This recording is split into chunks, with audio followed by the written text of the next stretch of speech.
Welcome to EPG Pathshala. We will be discussing the course on social policy. The specific module under discussion is the module on poverty. My name is Sohini Sengupta.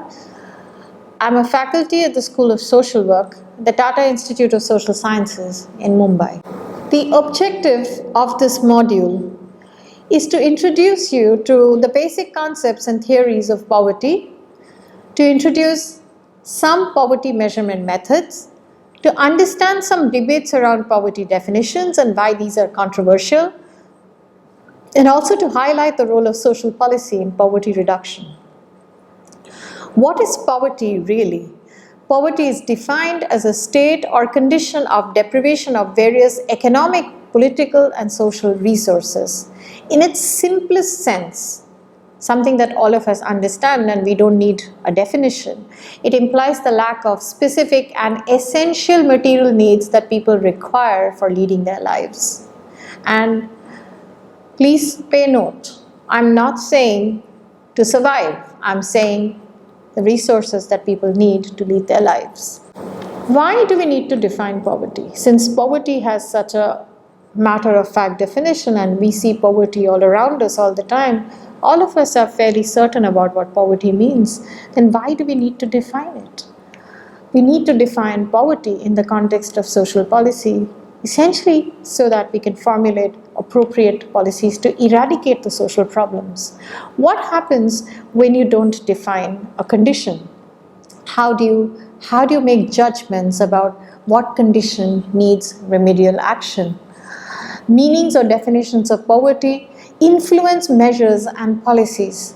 Therefore, if we look at highly subjective understandings of poverty, in which people may or may not report to feeling poor or not feeling poor, it becomes very difficult to create standard measures or base understandings from those measures to create standard policies. Since it's impossible for social policies to factor in individual preferences, it's always better to have more generic, universal understandings of what poverty means and how it can be defined.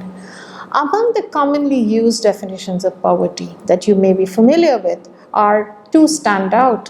One is absolute notions of poverty, and the other is their relative notions of poverty.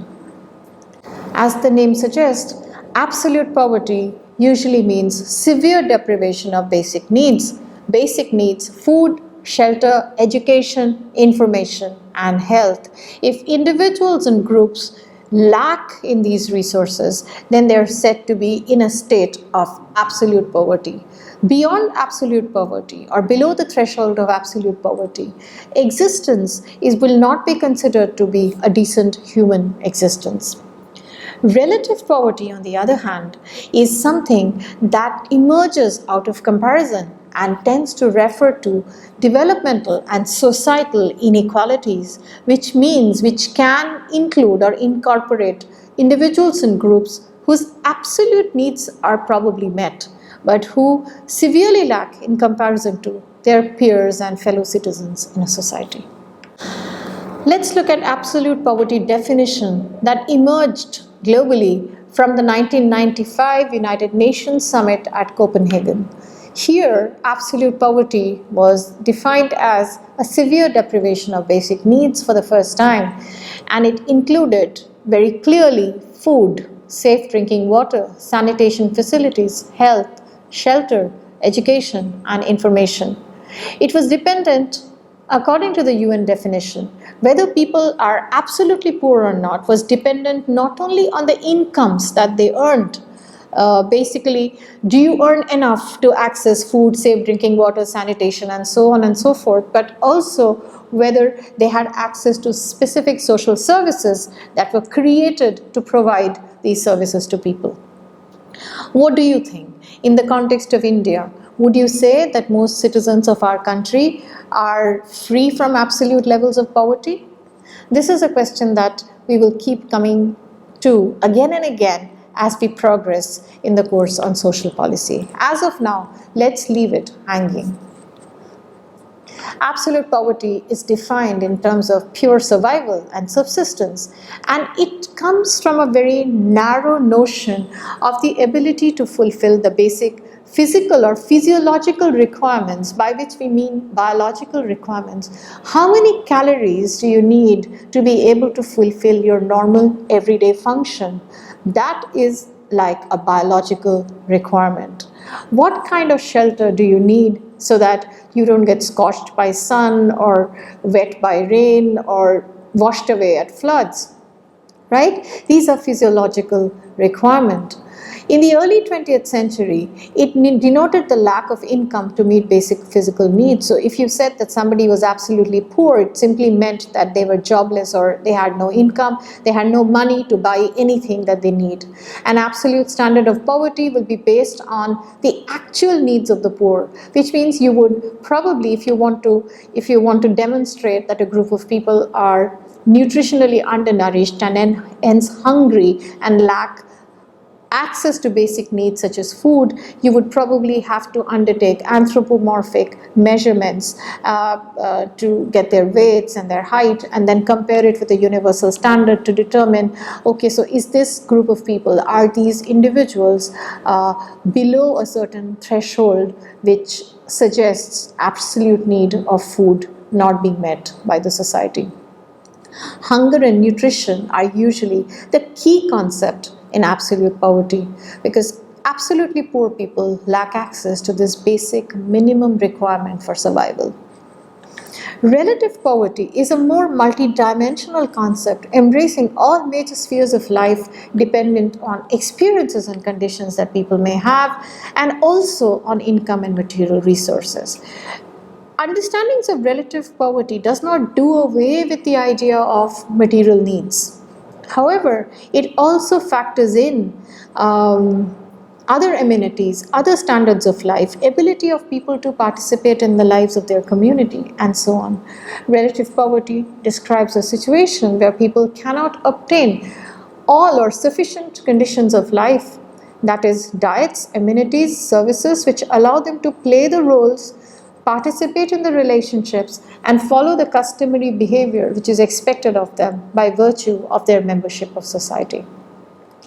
If people cannot become full members of their society due to the various things that they cannot access, then that would mean that they are in relative poverty as compared to other members of society. Relative poverty can be understood through comparison with other people living in the same society at the same point in time. As societies grow, as societies earn more and more wealth, as societies get access to more and more information, as people start comparing their own lives with the lives of the others, including in their own societies and other societies, relative standards of poverty slowly creep into social policy formulations, because people may have their basic needs fulfilled and yet feel and be deprived in many sense. Causality of poverty. Why are people poor? Why question? We need to know what is poverty, yes, and we've looked at two definitions of poverty. But why are people poor? Why do we need to know that? Is it not enough to simply see whether people are poor or not? Often the reason why people are compelled to live in poverty is not because of choice, not because of anything that they chose to do. It's to do with the low incomes they earn, the lack of resources they command, or when they do not have access to important entitlements. So you may be born in a certain community, household, or a geographical region and immediately born with absence of entitlements, and that makes you a poor person. So basically, nothing that you did made you poor. Lack of resources or entitlements is derived from the economic and social positions that people occupy. We need to understand why people are poor, because we need to know where poverty comes from so that we can do something about it. Poverty can also result from unequal distribution of resources within and between societies. Great deal of inequalities in societies, even as a society in general grows wealthy, is usually creates a lot of relative poverty. If social policy is to address the fundamental causes of poverty, it is necessary to understand the reason why people are poor. Measuring poverty. Measurement of poverty usually involves two overlapping sets of what questions. What are these questions? The first is the indicators that you select, and second is the standard against which these indicators are going to be measured. Some examples of indicators are incomes. How much do you earn? And is that earning, it's that income that you earn makes you a poor person, an okay person, a well-to-do person? That can only be decided if it is being measured against a standard of appropriate or adequate income. Living standards. What is a good living standards? A two-story house built out of concrete with a bicycle or a two-wheeler with modern amenities, a refrigerator. Is that the living standard which would enable you to be more or less poor? We need to have an indicator, therefore, which we will measure to judge whether someone is poor or not. In order to make appropriate policy, we also need to have a standard against which the indicator will be measured. Commonly used indicators are income, living standards, consumption, and expenditure. Measurement usually takes place at the household or individual level, and usually gender is an important consideration. As we have learned from previous modules, and we'll also learn from the modules that are coming up, that a fundamental inequality in most societies is between gender-based roles and identities, and therefore poverty measurements also need to take into account of this fundamental inequality when we are looking at incomes, living standards, consumption, and so on. Measures of poverty represent ways of operationalizing the definitions to identify and count those who are defined as poor, and also to gauge the depth of poverty. So what we need to do essentially, we need to find out how many people are poor. We also need to find out how deep is their poverty, which means how long are they going to stay poor? Are they going to get better off in the next generation? Are they going to get better off if we create a certain social policy? How will we judge whether what we are doing in terms of social and economic policy leading to less and less people being poor? So counting the poor, although it sounds not a very great exercise, is something that is absolutely essential if we want to plan to do something concrete about making a dent in the extent of poverty. In estimating monetary measures of poverty, either monetary measures usually mean the money that you earn or the money that you spend. Consumption is used as an indicator of well-being. Poverty is also can be measured in terms of health, nutrition, literacy, deficient social relations, insecurity, and powerlessness. If you look at this category of indicators, they are slightly more difficult to measure. To translate indicators of poverty into estimates of poverty rate, these are assessed against a standard commonly called the poverty line. Let us look at what the poverty line constitutes. Poverty lines are most commonly used to estimate the number and composition of the poor, and policy is then directed to bring people above this line. It's not a line that is drawn by anybody, it's simply a threshold that is created. It does not tell us anything about the depth and intensity of poverty, the extent to which people's income, for example, fall below the poverty line. All it does is, it enables us to understand if we have decided on a particular threshold as the appropriate living standard, appropriate income level, or appropriate consumption level in order to judge whether a group or a community or individuals are poor or not, then all we need to do is see how many people come above or come below this threshold. National poverty lines usually reflect the line below which a person's minimum nutritional, clothing, and shelter needs cannot be met in that country.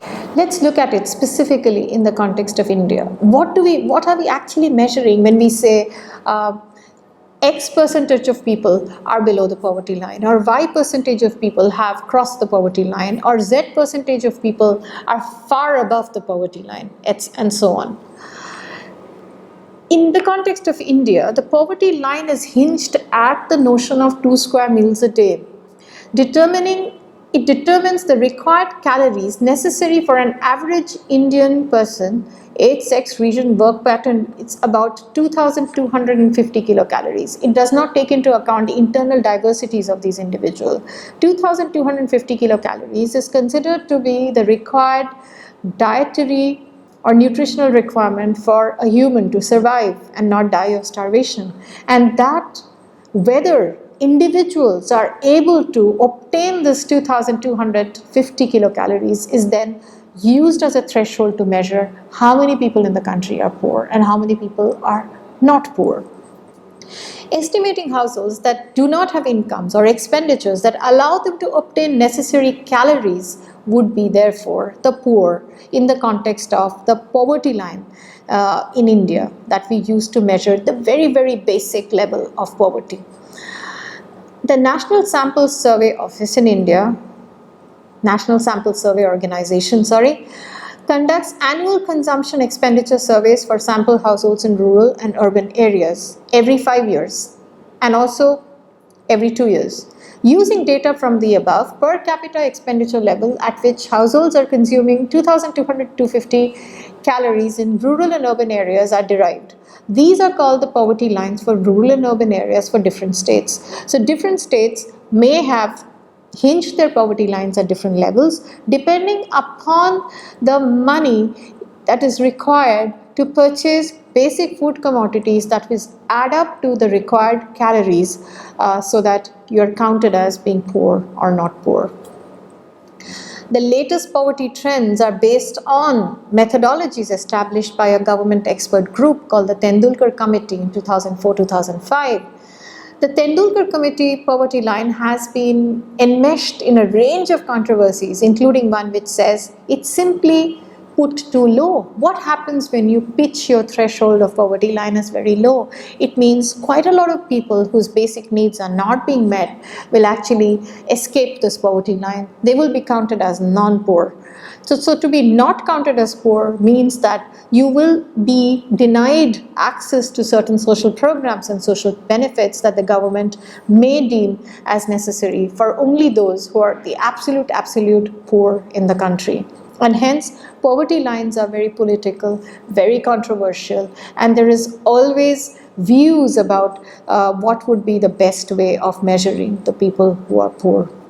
In 2012, a new expert group, the Rangarajan Committee, was set up to renew and review the existing Tendulkar poverty line methodology for measurement of poverty. And they came up with a different understanding of poverty measurement. But the debate has not ended, and it's an ongoing debate. What are the main criticisms of this entire poverty line? Does the poverty line provide a true indication of people living in poverty? Or is it simply the easiest way that we have devised to ensure that we provide social benefits or anti-poverty, target our anti-poverty initiatives most efficiently towards the least number of people or towards the people who are most in need? But how can we be sure that we are including people who are most in need using a very, very limited understanding of what poverty is? Let's look at some of the criticisms. One of the criticisms, of course, of the established poverty line is that it looks at uniform energy expenditure. That essentially means that our kilocalories, that 2000 odd kilocalories that are used for determining the threshold of whether you're poor or not is based on people who lead sedentary lives. What about people who perform very hard manual labor or who lead very physically active lives? These measure of calories may not account for the energy expenditures of the poorest who are mostly dependent on manual wage work. The second criticism was about cheap calories. The calorie calculation, or the amount of money that is required for individuals or household to buy a certain commodity, is based on the calculation of basic staple. That does not guarantee that people are actually consuming a diverse and nutritionally balanced diet. So people may be consuming the right calories, but they still may not be nutritionally sufficient or free from disease or fully functional in their activities. What about non-food basics? Food is not the only requirement that humans have to lead their lives in any society, let alone in modern societies. How does our poverty line calculation take into account the consumption of non-food basic items? What about the expenditures for education? What about the expenditure for health? When we look at our module in health policy, we will talk quite a lot about the high out-of-pocket expenditure on healthcare that poor people are constantly being forced to do. So a large proportion of their expenditure can actually be at certain times of the year not even on food but on health, and that would mean that perhaps families are cutting down on food so that they can pay for healthcare. So including non-food basics remains one of the relevant criticisms of our poverty line. Public provisioning. Most of the methods fail to capture the accessibility to non-food basics for a household, as we discussed. Public provisioning of education and health is available in many countries, including to some extent in our country. But the poverty threshold calculation does not take into account the quality of the public provisioning of health and education, A, and B, whether everyone has equal access to this public provisioning of health and education, which essentially means although health and education facilities are available, not everybody is learning enough or being healthy enough or being able to access these facilities to develop themselves. Household asset base. Poverty lines do not take into consideration the property that people own or the other kinds of assets that they may have while calculating their income levels. It only looks at consumption. It also doesn't look at this whole understanding of intra-household disparities, doesn't look at inequalities based in household, it does not look at inequalities in society, it does not look at inequality basically as a parameter to provide an understanding or deepen our understanding of poverty. And it is argued that without taking into account inequalities in various dimensions, one does not develop a comprehensive understanding or measurement of poverty, and hence we don't rightly know how many people are experiencing huge, tremendous deprivations in living standards in our country. Is poverty increasing or decreasing? Why are we so worried about finding out whether poverty is increasing or decreasing?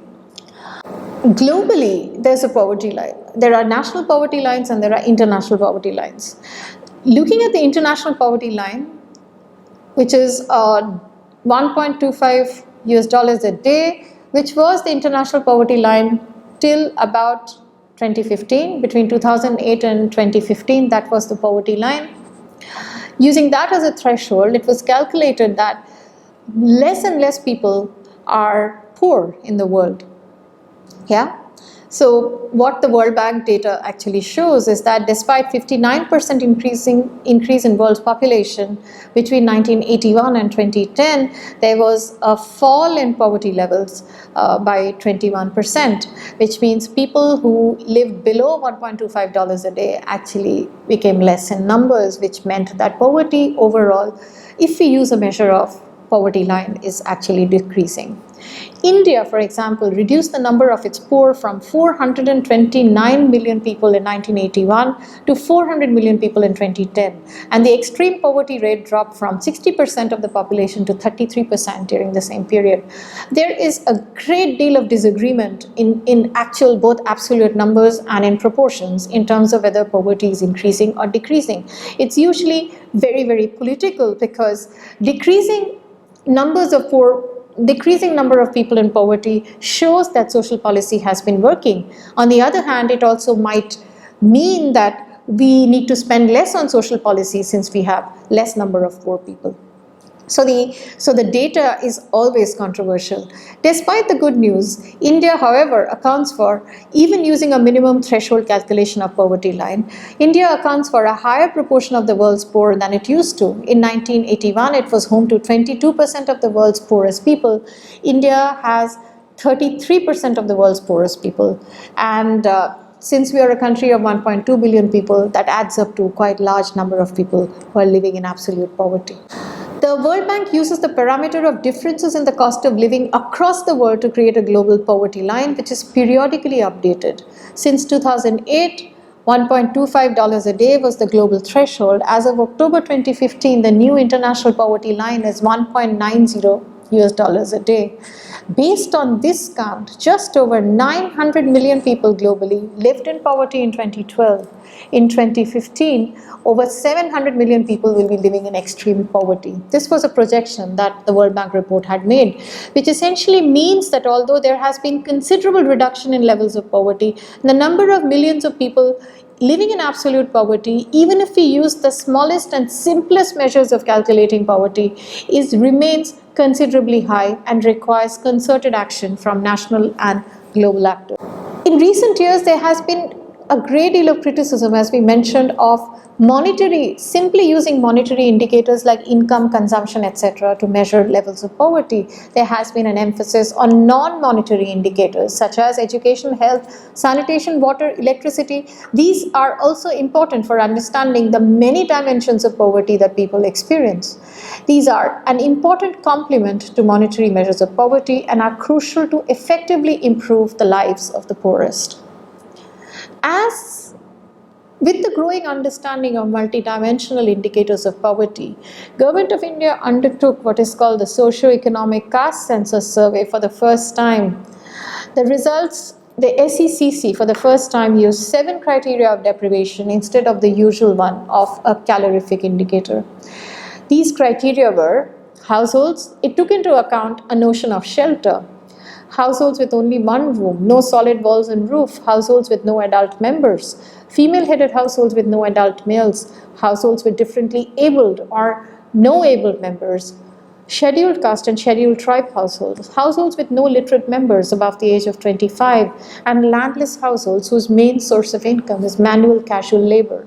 The idea is to expand the notion of deprivation by using criteria apart from how much it costs to buy a basic bundle of food. The results from the SECC, let's look at not comprehensively, but just a few results from the SECC finding. What does it say? What it says is that nearly 75% of the rural households in India, the main earning family member makes less than rupees 5,000 per month, or rupees 60,000 annually. In just 8% of the households, the main earning member makes more than rupees 10,000 per month. Just 20% of the rural households own a vehicle and only 11% own a refrigerator, but 72% own a phone of some sort. The vast majority, over 90% of rural India, does not have salaried jobs. Over half of rural households derive their household income mainly from casual manual labor. Another 30% derive it from cultivation. If we look at this 90% of rural India, the population which does not have access to secured sources of employment, these are essentially the groups of people who are most unprotected against contingencies that they might experience through their lives because of old age, disability, accidents, drought, seasonal scarcity, global food price rise, you name it. Social policy, therefore, needs to understand the vast segment of population that a multidimensional way of looking at poverty actually reveals in the context of India. If we look at how the SECC deals with the dimension of inequality in the calculation of poverty for the first time, let us look at some of the data that demonstrates that. Percentage of scheduled tribe households in the country is about 11%. But if you look at percentage of scheduled tribe households with government salaried job, only 0.48%. Percentage of scheduled tribe households with salaried jobs in public sector is 0.06%. Percentage of scheduled tribe households with salaried jobs in private sector is even lesser at 0.1%. Percentage of scheduled tribe household with a monthly salary of the highest earning member less than rupees 5,000 is only about 9.9%. This essentially shows that even within the community of highly deprived people, on the basis of multidimensional indicators, there could be some social groups who face far greater disadvantage as compared to other groups. And hence, what the SECC also tries to do is incorporate the very important dimension of intra-society, intra-family inequalities to define poverty. Conclusion. Right. What we have tried to do, again, is provide you with a very brief understanding of how to define poverty. Why do we need to understand the causality of poverty? How the definition and causality of poverty leads to certain processes of measurement. Certain types of measurements have certain usefulness as regards designing of social policy, but they also face a lot of criticisms because of the shortcomings, which does not take into account the multidimensional nature of deprivations that people might experience in modern society. You have learned specifically about absolute and relative poverty, broad methods of poverty measurement, ways in which poverty lines are set and indicators are created. We've also looked at some trends, predicted, and multidimensional ideas of poverty. For further understandings of poverty, you can look at some of the readings that are provided with this module.